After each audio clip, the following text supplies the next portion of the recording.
Nianjenia joto wangu bwana, hupu mko fiti bwana, kama kawaida bwana, unaniita naitika, unanituma natumika. Attention, attention, attention, attention. My African brothers,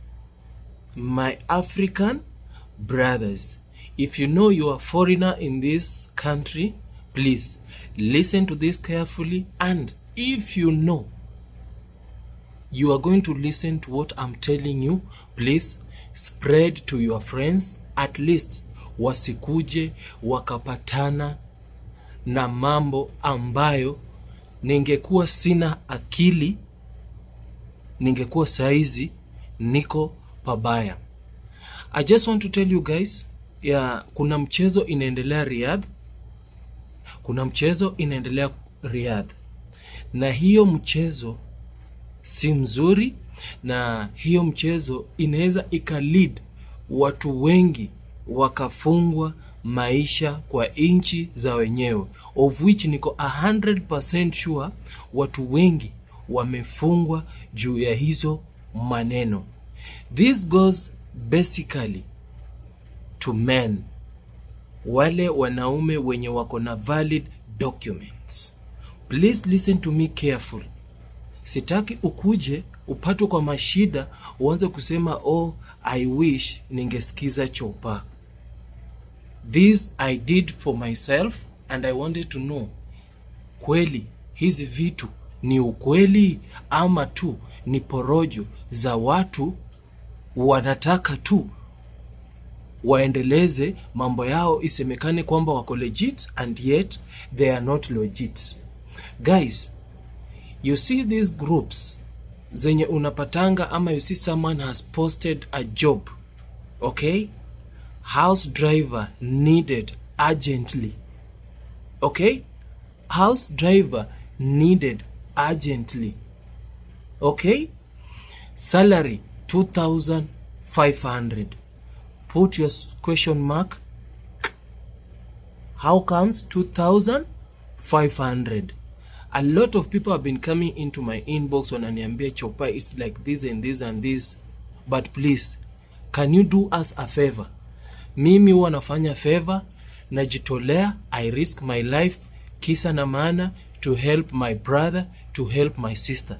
At least in future, if I won't be there, these things will help you. At least you'll be questioning yourself, should I go or should I not go? Okay, so this is the scenario. There is a certain guy, I won't mention his name. He posted the job in the group, and I've been receiving complaint about his jobs, and I decided to do some follow-up. I see, is it true kweli hii kazi inakuanga ya ukweli ama inakuwa ni porojo venye watu wananiambia? So I took myself to that job. I called the number. The lady picked the number, and I told the lady, okay, I need this job, I can do it. She said, okay, it's fine, let me forward the number to Baba. I said, okay. After that day, that night, I never received any call. The following day, I received the call. The guy asking me, do you have a valid Ikama? Yes. Do you have valid driving license? Yes. Okay, I'm coming for you. I ask, okay, you're coming for me. What's the work for? Your work will be dropping kids to school. Okay? I said, okay, it's fine. I'm coming. Give me the location. I sent him the location of my home. He came. He saw me. He picked me up. And unfortunately, I found another guy inside the car. And then, as we were going, we stopped at a certain maktab. He went there asking, oh, blah, blah, blah. They said, no, this maktab is not opening now. What we need to do, you will come after 1 hour. It will be open. Okay? Okay. So as we continue going, I asked my friend, who are you to this guy? That guy was a Ugandan guy. Thanks God that his documents, they were valid. The driving license was valid, but the Ikama was remaining 3 days to get expired. But my Ikama it has a long way to go, okay, to get expired. So for me, I was lucky. The guy decided that the other guy will not get the job, but me, Chopadanda, I will get the job. So we went around, like around 5 maktabas, without succeeding. And you know, I know these things. It's not that I don't know what is going on, but my mind, I want to make sure, is this thing really happening in Riyadh, or is just people? You know, for me, before I talk, I need to get the evidence. In case, even if they want to arrest me, I have the evidence, I have the proof, I have everything, so that my fellow African should not get into trouble. You understand? So we went with this guy, several maktabas, but there is one maktaba, there is one maktaba. They promise him, if you come a certain time, we will do what? We will process for you. So for me, I assume that I don't know Arabic, but inside my heart, I said, no, I need to know what is going on. So as the time went by, we dropped the guy, the Ugandan guy. He was given 50 riyal to take him back to accommodation, since he did not qualify for that job. Okay, so we went, the guy, we left him, and then we went back to the maktab. After going to the maktab, we sat there. They called me inside. I went inside. Okay, for me, in my mind, I knew now that car that I was in, because the car was very new, what they're going to do, they are going to transfer the car under my name. Okay, so we went there. They told me, bring your Ikama. I bring my Ikama. Okay, bring your driving license. I bring my driver license. And then I saw the guy going outside, and you know what he said? He went and chose a car, a BMW. I don't know what model, but it's a very expensive BMW. In a day, it's around 600 riyal. So he booked that car for 5 days. So he paid 2,500 cash money. You understand? Then the car was assigned to my name. I think from there you're getting my point. Listen very careful, so that you should not be next victim. So they assigned the car under my name, and after that we went outside. We signed some other paper. He also signed some other papers, and he was very happy in his face. Okay, he took the car for BMW, and I took Kia, of which you guys, you've seen me walking that Kia like 2 to 3 days. Okay, so after there, the guy, he arranged me, and they say, you know what, so your tax will be coming in the morning, picking my girls to school 6:30, and going for them at 11 sharp. So I had 3 destinations for those schools, and those schools, they are not even far. They're like 1 kilometer, 1 kilometer. So one is 200 meters, another one is 1 kilometer, another one is 2 kilometers. So I started the job. He told me the salary is 2,500, and then 200 it's for food. You see, I laughed. I know it's not my salary, but there is something I'm doing. I want to know what is going on. So I accepted the salary. Then he said, okay, it's fine. And then the funny thing, that same night, when I went to visit, to take the location of the home, so that when I come in the morning, I know where I'm picking the girls, his children, right? So I took the location, and then he gave me 25 riyal for the fuel. I came back home, and then I asked myself, this guy, the type of phone the guy is using, it's very, very expensive. I think it's Samsung Galaxy, I don't know, 24 Ultra. That's the type of Samsung he had. Okay, after that, We continued with the work. Until it was today is Thursday. So this was the last day, you know. After tomorrow, like that's like around 4 days, I think the school ilikuwa iko off, so nilikuwa nikae home for 4 days. So the guy called me, have you finished dropping the kids at home? I said yes, I'll finish. Then he said, you know what, I want you to do me a favor. Which favor? I want you to take a car, but I'll call you in the next 10 minutes. I'll be there. Okay, I told him, okay, it's fine. I know all the plans that he had because I started sensing suspicious movement with that car. And then before even, I asked this guy, his children, where is this guy? He said he went to Jazan to see the mother, and the mother is sick. I said, okay, it's fine. When will he come? He said maybe it'll take 2 days to 3 days. Okay, it's fine. We leave the story from there. And then the guy, he called me the time after dropping the kids from home. Akaniambia, hey, how are you? I'm fine. Okay, could you please send me the Ikama and the driving license? I asked him, bro, I sent you this Ikama several times. Now this is the 3rd time. He said, okay, no problem, just send it to me. Okay, I said, no problem, I'll send it to you. I sent it to him knowing that he wants to take another car, but I just pretend like I know nothing. Okay, and then after that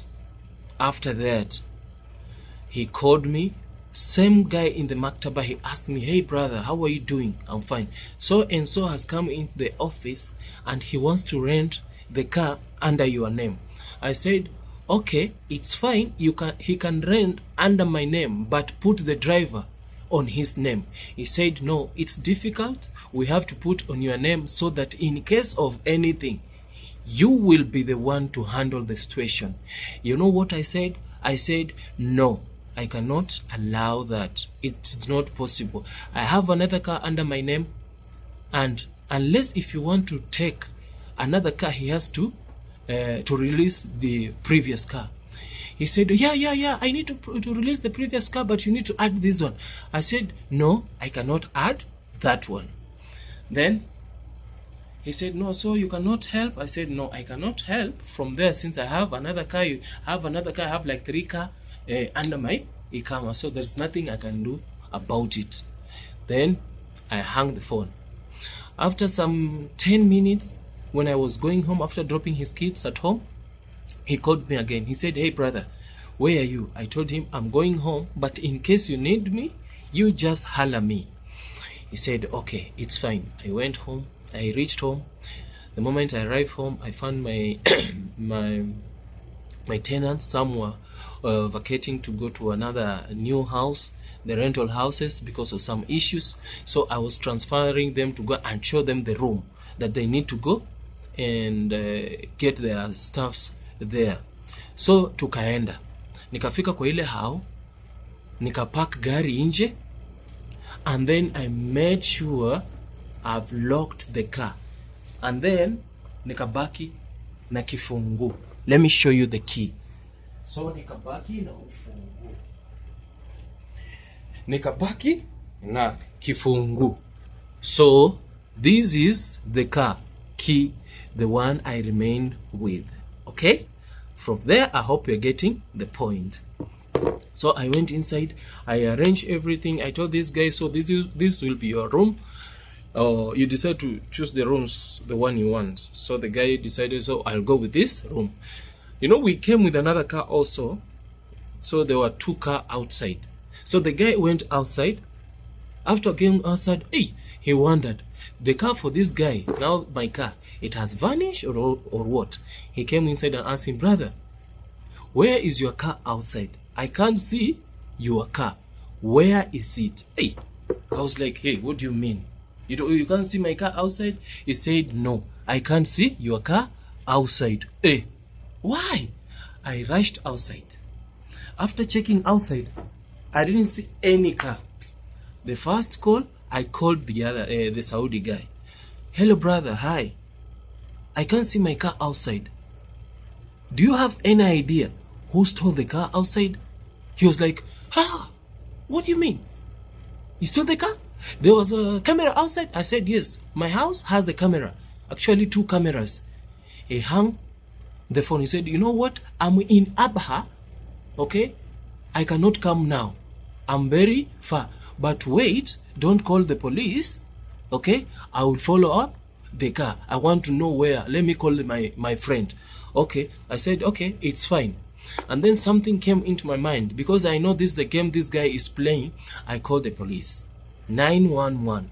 I explained to them, blah, blah, blah, blah. I parked my car outside my home. But when I come outside, I find the car is not there. So they write the statement. And also they advised me to go to the police station. So I called my friend, whom I won't call his name because of security purposes. So the guy came and he took me to police station in Riyadh there. So I went to the Riyadh, and then unfortunately they told us because of the road. So the other side is Riyadh and this side it's Shifa.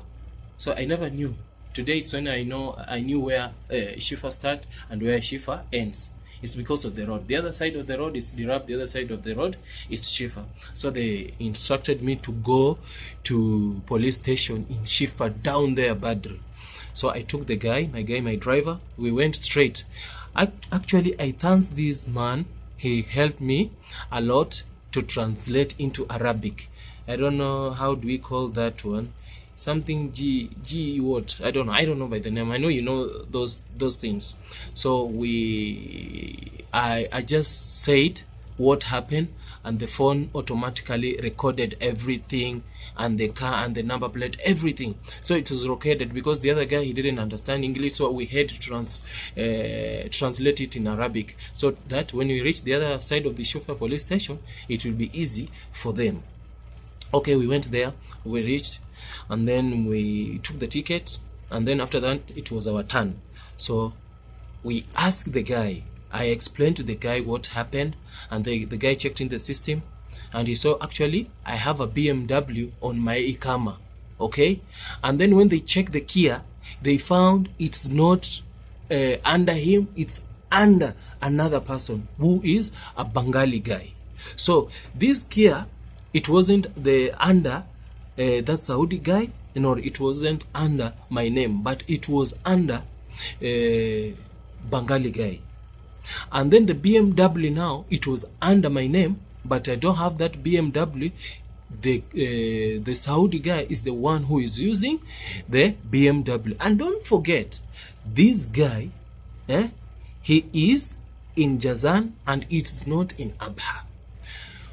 So the moment we just took his phone number and they checked in the system, and the police saw the picture of the guy, you know what he said?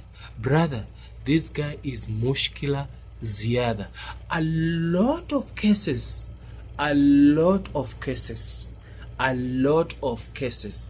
I'll share the number to my group of Chopadanda.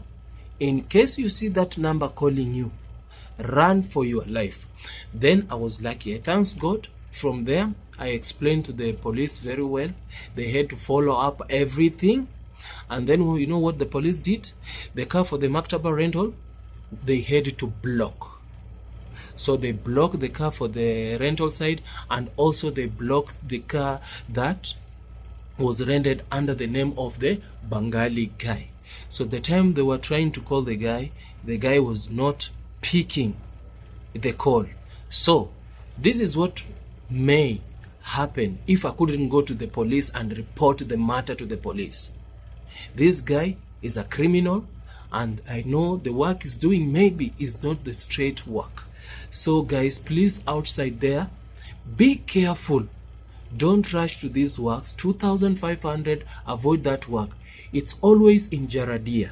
Avoid works in Jaradia. Avoid those works that are in ghetto.